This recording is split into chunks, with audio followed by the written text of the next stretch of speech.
Hello viewers, आपका हमारे channel पर स्वागत है। जो नए हैं वे चैनल को सब्सक्राइब कर बेल आइकन को प्रेस भी कर दें ताकि आपको नए वीडियो का नोटिफिकेशन मिल जाए। आज हम आपके लिए लाए हैं श्री हनुमान पोद्दार द्वारा लिखित पुस्तक शांति कैसे मिले। वीडियो को अंत तक जरूर देखें। भजन साधन और साध्य। सप्रेम हरि स्मरण। आपका कृपा पत्र मिला। आपने लिखा कि मैं 7 वर्ष से भजन कर रहा हूँ, परंतु मेरी आधी व्याधि अभी दूर नहीं हुई, मेरे दुखों का अवसान नहीं हुआ। इसका क्या कारण है? क्या भजन सर्वथा निष्फल है? और यदि निष्फल है तो क्यों क्यों करना चाहिए? इसके उत्तर में निवेदन है कि न तो भजन निष्फल होता है और न भजन को कभी छोड़ना ही चाहिए। बाहर के दुख और आदि व्याधियों के मूल हेतु है प्रारब्ध। भगवान प्रारब्ध के भोग भुगता कर आपको भव रोग से मुक्त कर रहे हैं। कहीं कहीं तो ऐसा होता है कि भजन करने वाले को ज़्यादा दुख होता दिखता है। वह दुख वस्तुतः भजन का फल नहीं है, वह पूर्वकृत किसी ऐसे दुष्कर्म का फल है जो इस समय फल दानोन्मुख है। भजन का फल तो पीछे मिलेगा, और भजन का फल वस्तुतः अंतःकरण की शुद्धि है। वह भजन से हुए बिना रहती नहीं, चाहे दिखे नहीं। अमावस्या की अंधेरी रात केवल 2 ही घंटे शेष रहती है, तब भी अंधेरा ही दिखता है, परंतु उस समय वस्तुतः रात अधिकांश बीत चुकी होती है। प्रभात का प्रकाश होने ही वाला होता है। इस बात को वही जान सकता है जिसके पास घड़ी है या जो नक्षत्र विज्ञान का ज्ञाता है। जो नहीं जानता वह तो यही समझता है कि अंधेरी रात ज्यों की त्यों बनी है। इस प्रकार भजन से होने वाले फल जब तक पूरा प्रत्यक्ष नहीं हो जाता तब तक वह दिखता नहीं। दिखता भी है तो जैसे किसी रोगी के ज्वर, सिर दर्द आदि बहुत से लक्षण मिटने पर भी जैसे थोड़ा सा पेट दर्द भी शेष रहता है, तब तक वह यही कहता और समझता है कि मेरा रोग अच्छा नहीं हुआ। इसी प्रकार उसे भी दिखता है। फिर यदि भजन से दुख हुआ सिद्ध भी हो जाए तो वह भगवत कृपा से भजन के फलस्वरूप भजन में अधिक लगाने के लिए ही होता है। दवा कड़वी भी होती है और मीठी भी। जैसा रोग वैसी दवा। वैसे ही किसी को दुख के मार्ग से ही कड़वी दवा की भांति भगवान अपने परम सुखमय धाम को ले जाते हैं।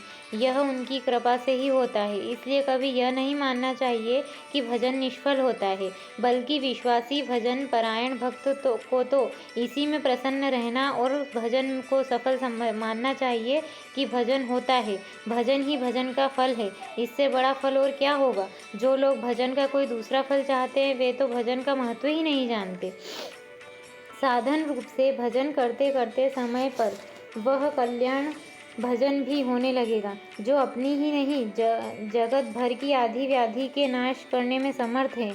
जो पुरुष अपनी सारी इंद्रियों तथा मन को पूर्ण रूप से भगवत भाव में डुबा देते हैं, उन्हीं के द्वारा ऐसा भजन होता है। उनका भगवत व विष्ट चित्त जब किसी कारणवश आदि व्याधि पूर्ण संसार की ओर जाता है, उसके भगवत रस निर्विष्ट नेत्र जब दुखमय जगत को देखते हैं, उनकी जरा नज़र भी पड़ जाती है, उसी क्षण जगत की वे आदि व्याधियाँ तथा जगत के वे दुख नित्य निरामयता, शांति और परम सुख के रूप में परिणित हो जाते हैं। ऐसी शक्ति आ जाती है कि उसके चित्त और इंद्रियों में जो इंद्रिय समूह पहले जगत में केवल आदि व्याधि का ही संग्रह करते थे, जो दुख का ही आह्वान करते थे, वे फिर अपने स्पर्श मात्र से जगत को दुख रहित कर देते हैं।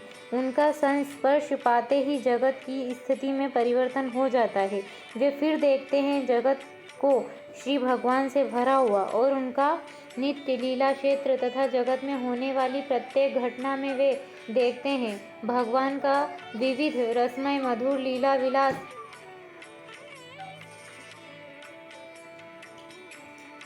ऐसा भजन जिस दिन होगा उस दिन फिर इस जीवन को केवल भजन में बना रखने की ही एकमात्र विशुद्ध कामना रहेगी। फिर मुक्ति सुख के लिए भी भजन का त्याग सहन नहीं होगा, पर ऐसा भजन भी होगा भजन करते करते ही। भजन ही साधन है और भजन ही साध्य है। भजन से ही जीवन की सफलता। भाई साहेब, संसार का स्वरूप यही है। हम लोग जो इसको सुख स्वरूप मान बैठे हैं, इसी से इसका असली रूप, जो सुख रहित दुखालय और दुखोत्पत्ति का स्थान है। गीता में देखिए इसको असुखम दुखालयम और दुख योनि कहा है। जब सामने आ जाता है तब हम घबरा उठते हैं, यह सुख स्वरूप था ही कब? वह तो हमारी भ्रांति थी। जो लोग संसार को सुख रूप मानकर इसमें सुख खोजते हैं, उसको तो अंत में रोना ही पड़ता है। इसमें जो सुख है वह तो भगवान को लेकर है। इसी से भगवान ने कहा है, इस अनित्य और असुख लोक को पाकर यदि वस्तुतः सुख चाहते हो तो मुझको भजो, माम भजस्व। आपकी मेरी तो अब एक प्रकार से जीवन संध्या ही है। बालकों और तरुणों को भी अपने जीवन का मुख्य ध्येय भगवान को ही बनाना चाहिए। फिर हम लोग तो उन दोनों अवस्थाओं को पार कर चुके हैं। हमारा तो शेष जीवन का प्रत्येक पल अब श्री भगवान के चिंतन में ही बीतना चाहिए। जगत के सृजन संहार यूं ही चलते रहेंगे, इसमें रमने से कोई लाभ नहीं। अब तो उन प्रभु का आश्रय ग्रहण करना चाहिए जो अशरण शरण है और मुझ सरीखे अधर्मों को भी अपने विरत के कारण अपना लेते हैं। समय बीत रहा है, यहाँ तक कि धन दौलत यश कीर्ति अधिकार प्रभुत्व कुछ भी हमारे काम नहीं आएंगे। यह सब तो यहाँ के खिलौने हैं। हम अभागे हैं जो इन खिलौनों में ही रमते हैं और इन्हीं में जीवन का ध्येय बनाए रखते हैं। इस समय आपके मन में जो कुछ ग्लानि या निर्वेद सा है, उसे सुअवसर मानिए। संसार से मन हटाकर भगवान में लगाइए और कुछ न हो सके तो उनकी कृपा पर विश्वास करके उनके नाम का जप स्मरण और कीर्तन आरंभ कर दीजिए। भगवान नाम में महान शक्ति है। वह बहुत शीघ्र पाप ताप का नाश करके भगवान को मिला देता है। वस्तुतः नाम और नामी एक ही है। नाम का प्रेम हो जाने पर तो संसार में सर्वत्र श्री भगवान की ही झांकी होने लगती है। फिर संसार में ऊंच नीच का कोई भेद नहीं रह जाता। हर समय और हर स्थान में नाम प्रेमी भक्त प्रेम पूर्वक भगवान का नाम गान करता हुआ स्वयं पवित्र होता है और जगत को पवित्र करता है। भुवनम पुनाति श्रीमद् भागवत में कहा है, पृथ्वी में जो भगवान के जन्म की और लीलाओं की मंगलमयी कथाएं प्रसिद्ध हैं, उनको सुनते रहना चाहिए। उन गुण लीलाओं का स्मरण कराने वाले नामों का लज्जा संकोच छोड़कर गान करते रहना चाहिए। अन्य कहीं भी आसक्ति न रखकर संसार में विचरना चाहिए। जो इस प्रकार भगवान के दिव्य जन्म कर्म की कथाओं को तथा उनके कल्याणमय नामों को सुनने और गाने का व्रत ले लेता है, उसके हृदय में अपने परम प्रियतम प्रभु के नाम कीर्तन से प्रेम का अंकुर उत्पन्न हो जाता है।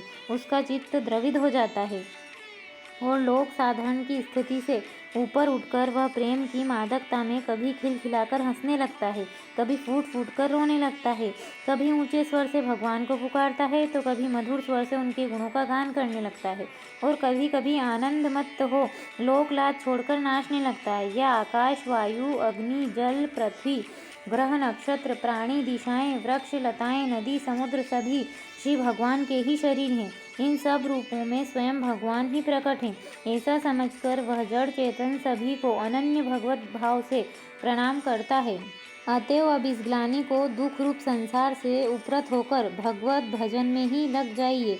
इसी से परम कल्याण है और यही मानव जीवन की सफलता है। वीडियो को देखने के लिए धन्यवाद। अगर चैनल को सब्सक्राइब नहीं किया है तो ज़रूर अभी सब्सक्राइब कर लें और बेल आइकन को प्रेस करें ताकि आपको नए वीडियो का नोटिफिकेशन मिल जाए। इस वीडियो को लाइक करें, शेयर करें और कमेंट में लिखें, जय श्री राम। ईश्वर आपका भला करें।